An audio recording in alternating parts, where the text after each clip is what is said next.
Kalal pa min shrai nahi Tuin ka shil sing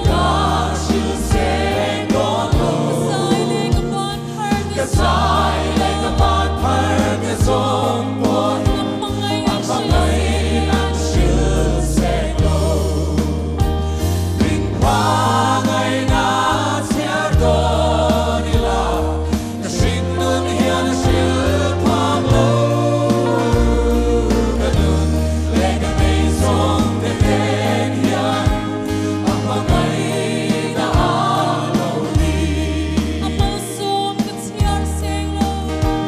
Amal som ka tiar sing lo Kamamot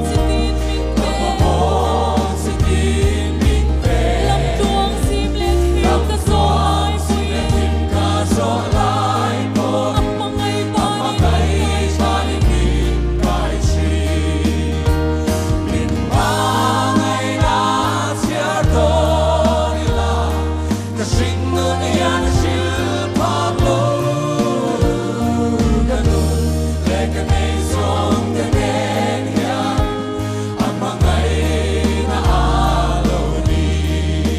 Kamabang eng selang Doralian at long selang Darin le ka bisay di Milan soy sang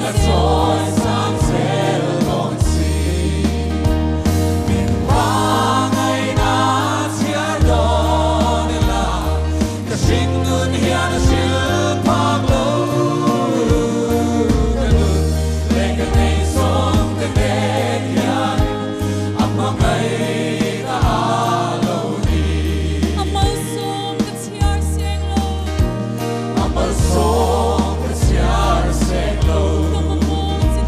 Kamamot si din min pe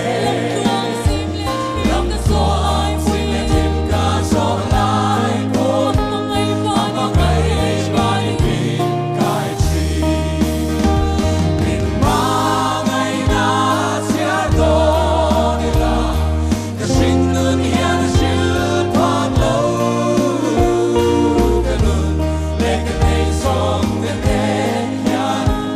Ang pangay bani Kamabang eng selang Doralian at long selang Darin le ka bisay di Milan soy sang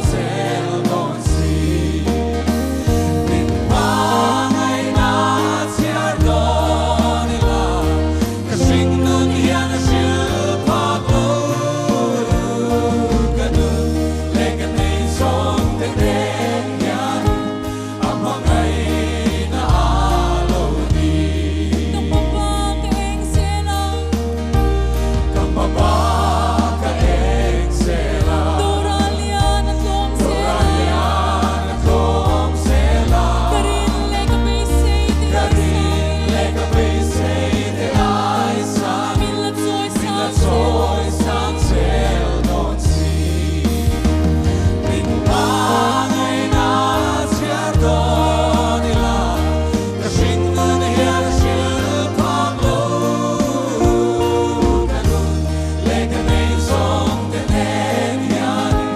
Ang pangay